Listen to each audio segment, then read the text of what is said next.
नमस्कार, जनतंत्र टीवी देख रहे हैं आप। मैं हूं आपके साथ कोमल गंगवार। अपना उत्तराखंड की शुरुआत करेंगे तो देहरादून में आयुष्मान भारत योजना के 3 साल पूरे होने पर स्वास्थ्य विभाग ने आरोग्य मंथन कार्यक्रम का आयोजन किया। इस कार्यक्रम में मुख्यमंत्री पुष्कर सिंह धामी ने आयुष्मान योजना के तहत अच्छा कार्य कर रहे 12 अस्पतालों को सम्मानित भी किया।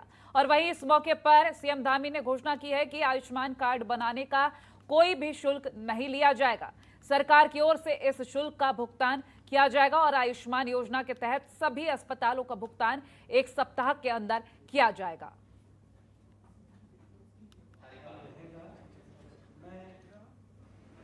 हमारे बीच में माननीय 3 सफलतम वर्ष पर स्वतंत्र भारत के इतिहास में माननीय प्रधानमंत्री नरेंद्र मोदी जी के नेतृत्व में आयुष्मान भारत योजना लाई गई और इस योजना का लाभ समाज के अंतिम छोर में खड़े हुए व्यक्ति, गरीब व्यक्ति को, ऐसा व्यक्ति जो अपना इलाज करवाने में सक्षम नहीं है, जिसके पास इतने साधन नहीं है, संसाधन नहीं है, उन सभी को लाभ पहुंचाने का काम इस योजना से हो रहा है। उत्तराखंड के अंदर 3.5 लाख लोगों को अभी तक इस योजना का लाभ मिल। और वहीं मुख्यमंत्री पुष्कर सिंह धामी ने आईएसबीटी देहरादून का निरीक्षण किया। आपको बता दें कि मुख्यमंत्री ने आईएसबीटी में यात्रियों के बैठने, पेयजल, स्वच्छता और शौचालय की व्यवस्थाओं का भी निरीक्षण किया। इस मौके पर सीएम धामी ने उत्तराखंड परिवहन निगम की बसों में जाकर यात्रियों से बातचीत की और उनकी समस्याएं भी सुनी और परिवहन निगम के अधिकारियों को व्यवस्थाओं को दुरुस्त करने के निर्देश भी दिए।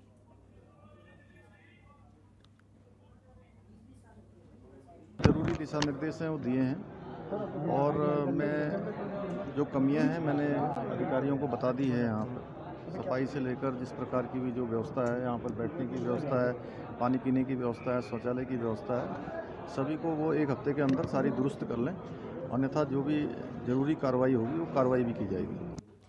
उत्तराखंड में 2022 में विधानसभा चुनाव होने और सभी राजनीतिक दल अपनी अपनी तैयारियों में जुट गए हैं। प्रदेश में बीजेपी ने भी अपनी चुनावी रणनीति तैयार कर ली है और इसी के तहत अब प्रधानमंत्री नरेंद्र मोदी और गृह मंत्री अमित शाह उत्तराखंड आ रहे हैं। और वहीं 9 नवंबर को राज्य स्थापना दिवस पर भी प्रधानमंत्री नरेंद्र मोदी का उत्तराखंड दौरा लगभग तय है।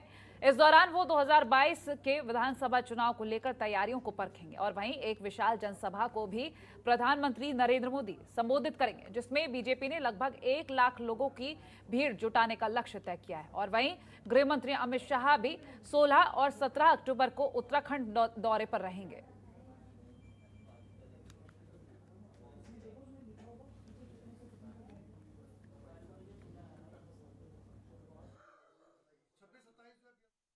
माननीय गृह मंत्री और माननीय प्रधानमंत्री जी के अगले 2 महीनों में उत्तराखंड के कार्यक्रम हैं।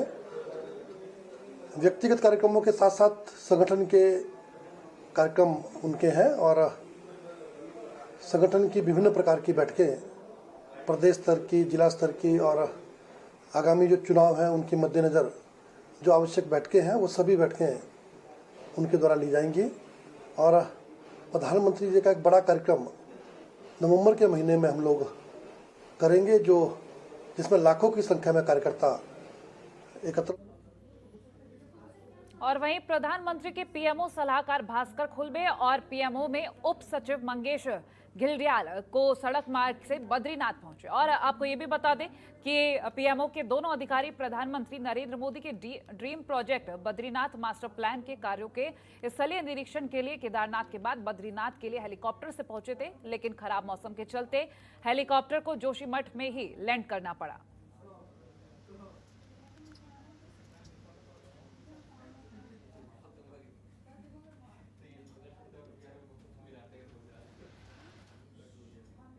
और वहीं उत्तराखंड के कांग्रेस प्रदेश अध्यक्ष गणेश गोंदियाल ने उत्तराखंड की राजनीति में कुछ बड़ा होने का दावा किया है। उन्होंने कहा है कि बीजेपी के कई नेता कांग्रेस के संपर्क में हैं। साथ ही उन्होंने ये भी कहा कि हम पार्टी के नेताओं का हित देखकर ही आगे की रणनीति तय करेंगे। और वहीं उनके इस बयान से साफ हो गया है कि कांग्रेस अपनी रणनीति के तहत बीजेपी के कई नेताओं को पार्टी में शामिल करने की तैयारी में है। जितने भी लोग हमारे संपर्क में हैं भारतीय जनता पार्टी के, उनमें से ये जरूरी नहीं है कि हम सब को कांग्रेस में शामिल करें। हमारे कांग्रेस के जो ऐसे कार्यकर्ता हैं, ऐसे पदाधिकारी हैं जो पिछले 5 सालों से भारतीय जनता पार्टी के खिलाफ, उनकी कुनीतियों के खिलाफ और उस क्षेत्र की जनता के सुख और दुख में हमेशा 5 साल तक उनके साथ खड़े रहे, तो उनके हितों को भी देखा जाएगा, उनके हितों के साथ भी समझौता नहीं किया।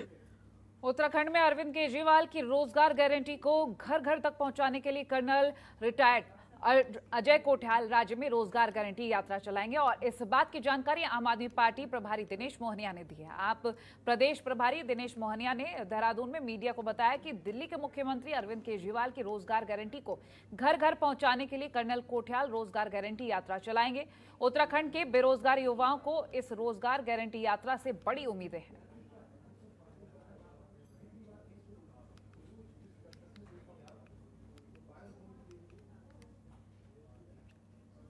चलेगी और इस यात्रा के अंतर्गत लगभग 350 छोटी बड़ी जनसभाएं हम आयोजित करेंगे, जिसमें लोगों से संवाद किया जाएगा। इसका मतलब कि हर विधानसभा में लगभग 4 छोटी जनसभा और एक बड़ी जनसभा आयोजित करेंगे। और वहीं कांग्रेस के वरिष्ठ नेता और राज्यसभा सांसद प्रदीप टम्टा अल्मोड़ा पहुंचे, जहां उन्होंने प्रेस कॉन्फ्रेंस की, जिसके दौरान राज्यसभा सांसद प्रदीप टम्टा ने बीजेपी और आम आदमी पार्टी पर जमकर निशाना साधा और उन्होंने कहा कि बीजेपी के कुशासन से उत्तराखंड का हर वर्ग परेशान हो चुका है। और वहीं उन्होंने आम आदमी पार्टी को आरएसएस की बी टीम बताया और कहा कि प्रदेश की जनता का भारी समर्थन कांग्रेस की परिवर्तन यात्रा में मिल रहा है और आगामी विधानसभा चुनाव में कांग्रेस की सरकार बनने जा रही है। जो अभूतपूर्व सहयोग लोगों का जनसैलाब उमड़ रहा है, तो उससे साफ लिख रहा है कि इमारत में जो इबारत लिख दी गई कि भारतीय जनता पार्टी के कुशासन से राज्य की जनता, युवा, किसान, नौजवान, अल्पसंख्यक, दलित, जनजाति, पिछड़े समाज का हर वर्ग परेशान है और उन्होंने मन बना लिया है कि हम इस सरकार को बदलेंगे। और वहीं अल्मोड़ा में नगर की समस्याओं को लेकर जिलाधिकारी एक्टिव मोड में। वहीं नगरपालिका सभागार में जिलाधिकारी वंदना सिंह ने सभासदों के साथ बैठक की, जिसमें सभासदों ने जिलाधिकारी को नगर की कई समस्याओं से अवगत कराया और वहीं इस पर जिलाधिकारी वंदना सिंह ने सभी समस्याओं पर जल्द से जल्द कार्रवाई का आश्वासन दिया है और उप जिलाधिकारी की अध्यक्षता में कमेटी गठित की है।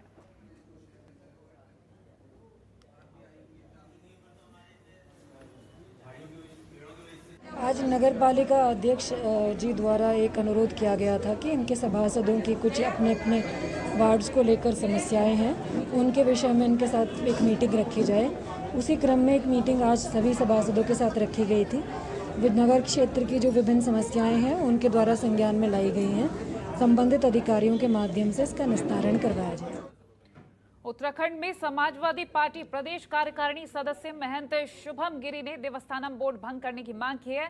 आपको बता दें कि महंत शुभम गिरी ने कहा है कि अगर सरकार देवस्थानम बोर्ड को 30 अक्टूबर तक भंग नहीं करती तो वो धरना प्रदर्शन करेंगे और उन्होंने कहा कि सरकार देवस्थानम बोर्ड को भंग कर मंदिरों के विकास के लिए कोई अच्छी नीति बनाए, जिससे 4 धाम जैसे विश्व प्रसिद्ध धामों की आस्था को भी ठेस न पहुंचे और इन स्थानों से जुड़े पर्यटन व्यवसाय से अपनी गुजर बसर करने वाले लोगों को रोजगार मिलता रहे। महंत शुभम गिरी ने देवस्थानम बोर्ड भंग करने की मांग की है और ऐसे में 30 अक्टूबर तक का उन्होंने जो वक्त कहा है उसके बाद धरना प्रदर्शन की बात भी कही है।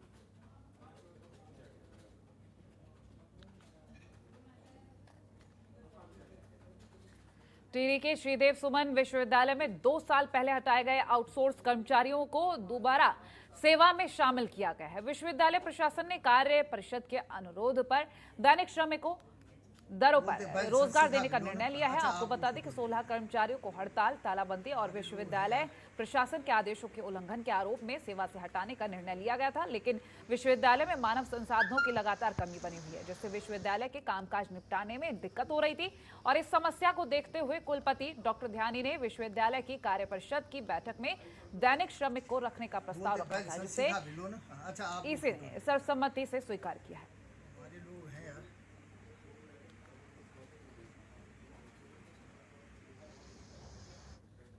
और 3 ग्राम सभाओं के बीच जेंडर बजटिंग संवेदीकरण को लेकर 3 दिन का प्रशिक्षण कार्यक्रम आयोजित किया गया।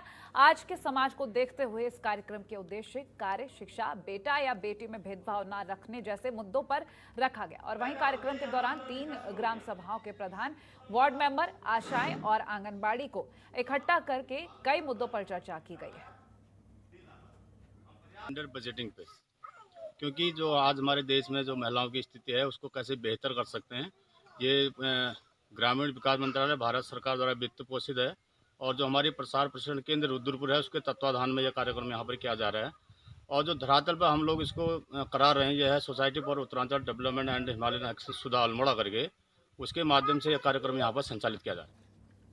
मसूरी में पूर्व विधायक और उत्तराखंड क्रिकेट एसोसिएशन के अध्यक्ष जोत सिंह गुनसोला ने प्रेस कॉन्फ्रेंस की, जिसके दौरान जोत सिंह ने मसूरी विधानसभा में मुख्यमंत्री और कैबिनेट मंत्री की 70 करोड़ की घोषणाओं पर सवाल उठाए। साथ ही उन्होंने सरकार पर जमकर निशाना साधा और कहा कि अपने कार्यकाल में क्षेत्रीय विधायक कोई ऐसी उपलब्धि नहीं बता पाए जिन्हें जनता के सामने पेश किया जाए। साथ ही उन्होंने गलोगी पावर हाउस के पास से हो रहे भूस्खलन पर भी कई सवाल उठाए और सरकार की खामियों को गिनवाया।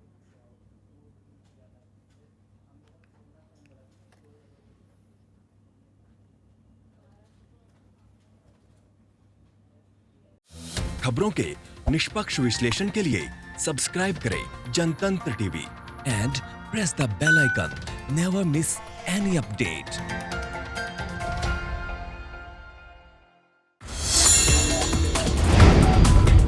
Download the Janatantra TV app, available on Google Play and App Store. Download it now.